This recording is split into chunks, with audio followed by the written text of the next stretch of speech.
Shalom Bapak Ibu sekalian, saya senang sekali kita bisa berjumpa kembali, kita bisa beribadah kembali kepada Tuhan, dan kita sungguh berbahagia karena pemeliharaan Tuhan tidak pernah jauh daripada kita. Tuhan selalu menolong kita, Tuhan selalu menghiburkan kita, dan Tuhan selalu memberikan kekuatan kesehatan kepada kita. Dan bukan hanya itu, bagi yang sakit sekalipun, Tuhan tetap menjagai, melindungi, dan Tuhan pasti memberikan pemulihan kesehatan kepada Bapak Ibu yang pada saat ini mengalami kelemahan tubuh. Mari kita bersama-sama memuji Tuhan dengan pujian, berbahagialah orang yang kesukaannya ialah Taurat Tuhan dan yang merenungkannya siang dan malam. Ya, seperti pohon yang ditanam di tepi aliran air, yang menghasilkan buahnya pada musimnya, dan yang tidak layu daunnya, apa saja yang diperbuatnya pasti berhasil. Nah, Bapak Ibu, kita akan bersama-sama nyanyikan dengan versi Mandarin. Ya, mari kita menyanyikan dengan bersukacita karena Tuhan sungguh baik kepada kita.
Pujian tadi terambil di dalam Mazmur 1 ayat yang pertama sampai ayat yang ketiga, yang dikatakan, berbahagialah orang yang tidak berjalan menurut nasihat orang fasik, yang tidak berdiri di jalan orang berdosa, dan yang tidak duduk dalam kumpulan pencemooh, tetapi yang kesukaannya ialah Taurat Tuhan dan yang merenungkan Taurat itu siang dan malam.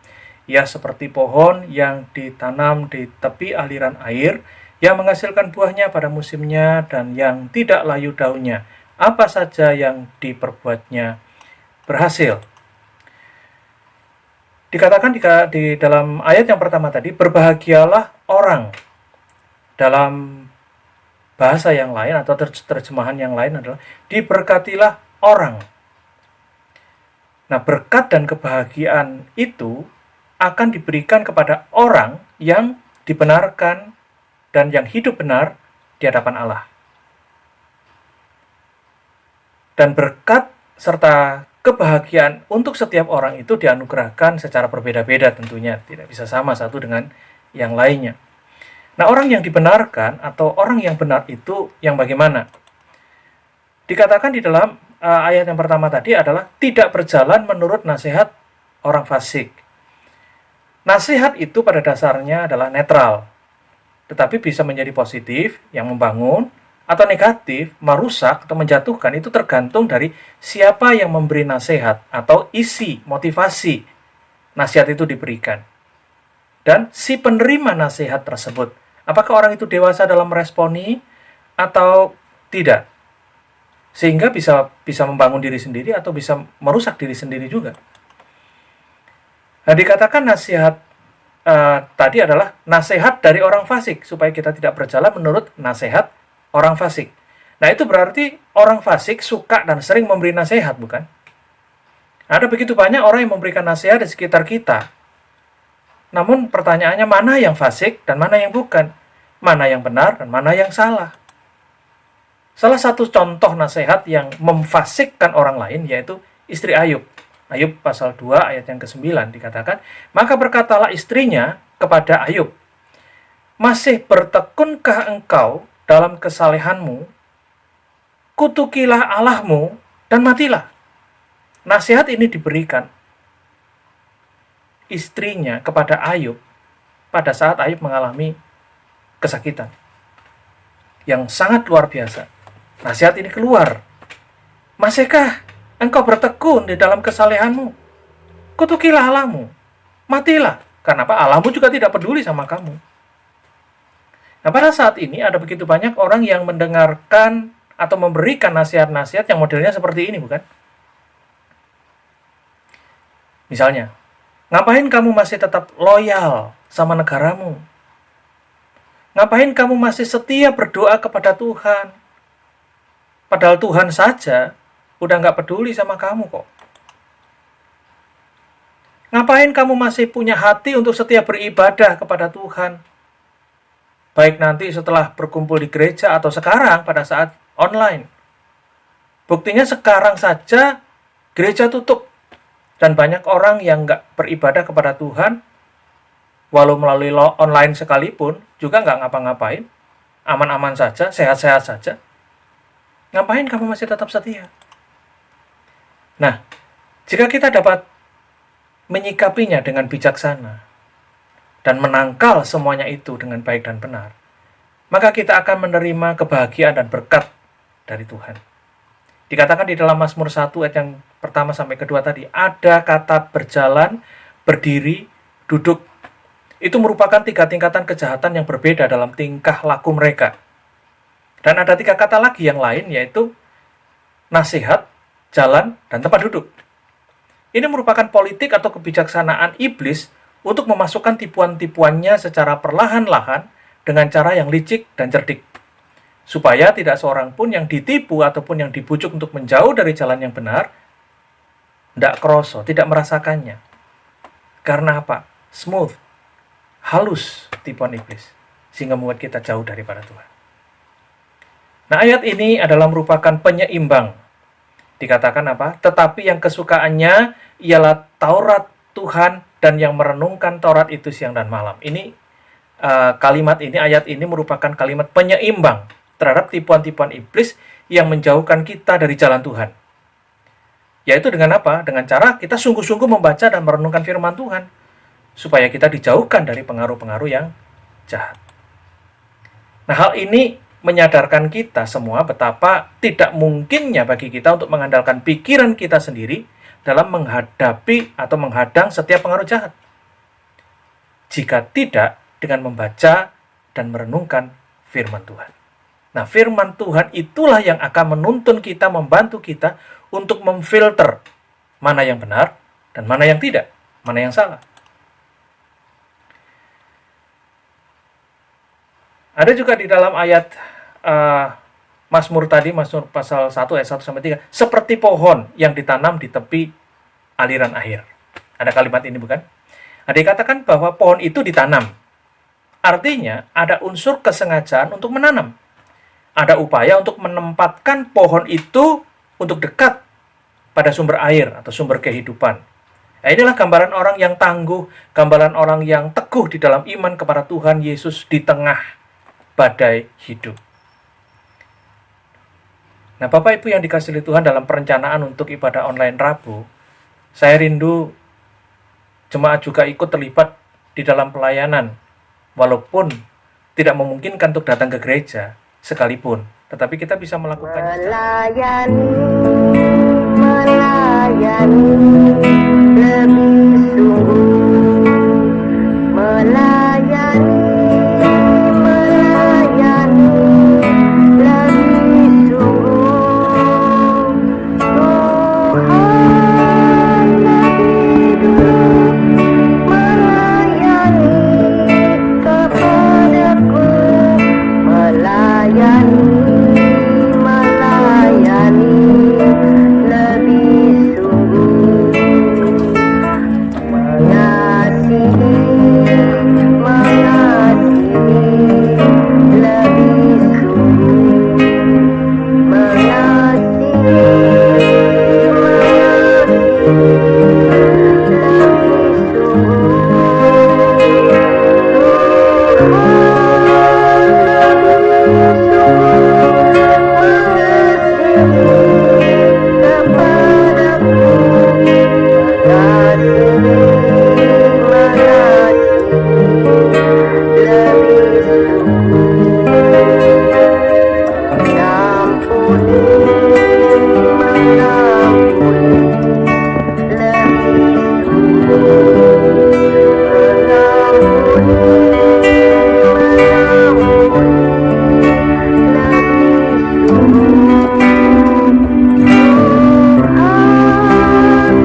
sedang mengalami sakit gitu ya, dan berada di rumah sakit, dan saya kepingin tahu bagaimana kabarnya.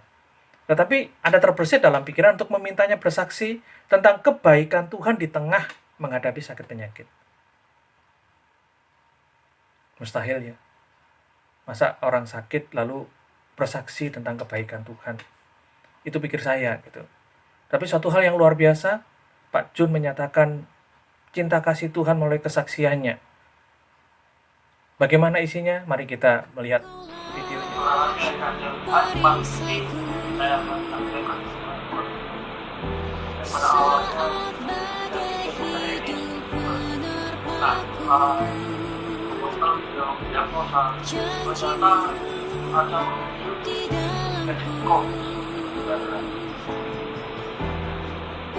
Padahal saya terbuka, sudah tahu bahwa cinta yang berdiri di tengah badai dengan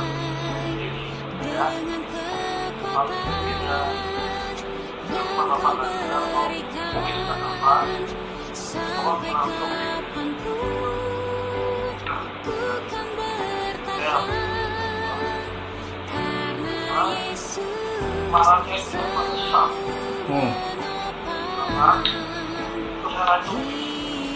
Ya. Malam itu juga ya.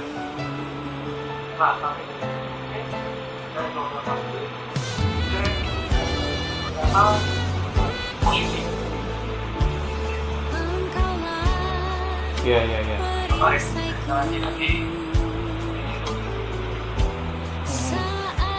Awalnya itu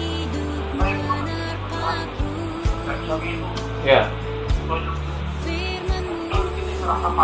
Oh.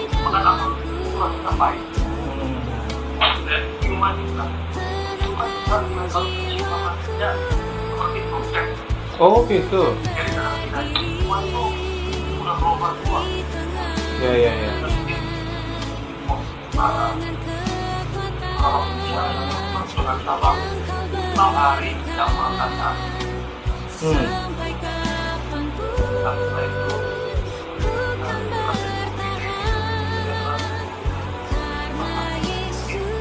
ini masalahnya yang bisa terima cuma di media. Oh, ya. Semuanya itu kita tempat fasilitas jadi kopi. Ya, betul. Ya. Kalau saya pulang sama makan. Nggak bisa itu maksudnya gimana, Pak Jun? Apa Pak? Nggak bisa itu maksudnya gimana? Habis makan nasi aja makan. Oh gitu. Makan nasi, minum air, lupa. Oh gitu. Jadi tidak sama Pak. Terima Jadi kasih tidak Tuhan tahu hari Yesus. itu saya tidak motor atau Waduh. Kau sendiri hari yang ini sudah saya kalau menolong. sama hari orang melakukan Iya. tempat itu luas. Emang aku tak Lemas bisa ya. kapan Ya. Bapak datang dalam hidupku, Pada hari ini saya tapi kepada siapa aku Puji Tuhan. memandang bisa saat badai itu datang. kerja di dalam Itu yang bisa ku pilih. video call ini. Ya, Ya. semoga apa yang saya Dan alami aku ini mau pilih jadi berkat untuk untuk memandang salib, Amin. Kalau tidak ada jawaban, karena akhirnya aku Ya. tidak tahu tahu. Ya. Ya, di atas salib itu mati untuk aku saja engkau mau. Dan sekarang Ya. aku percaya kita berserah kepada Tuhan.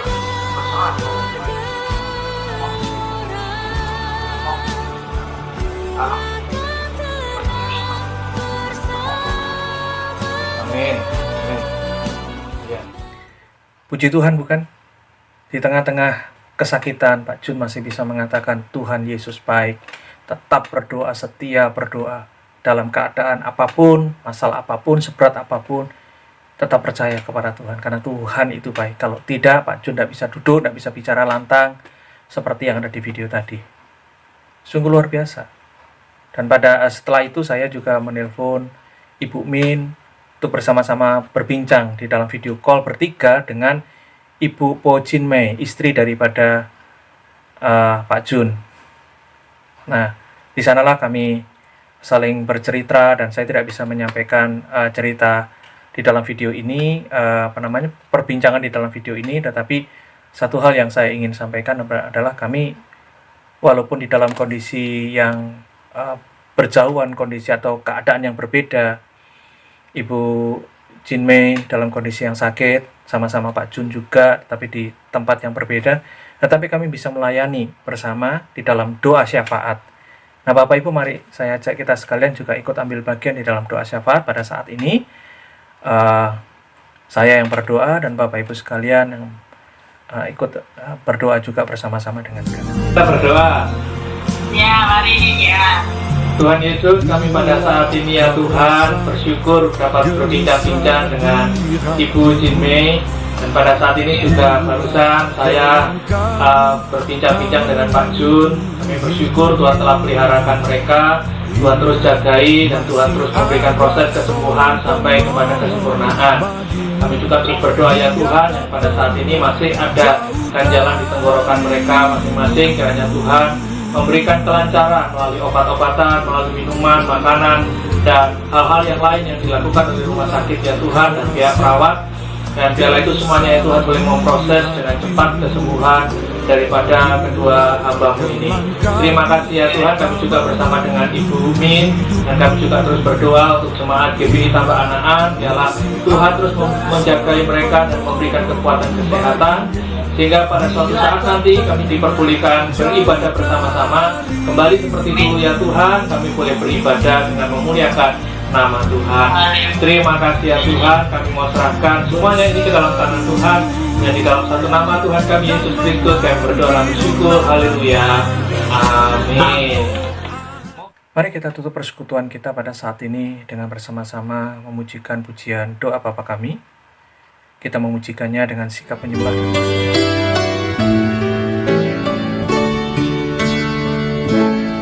Bapa kami yang ada di surga,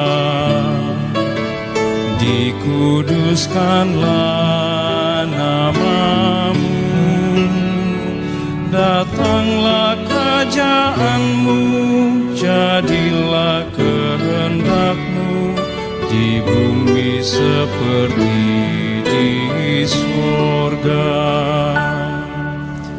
Beri kami hari ini makanan yang secukupnya.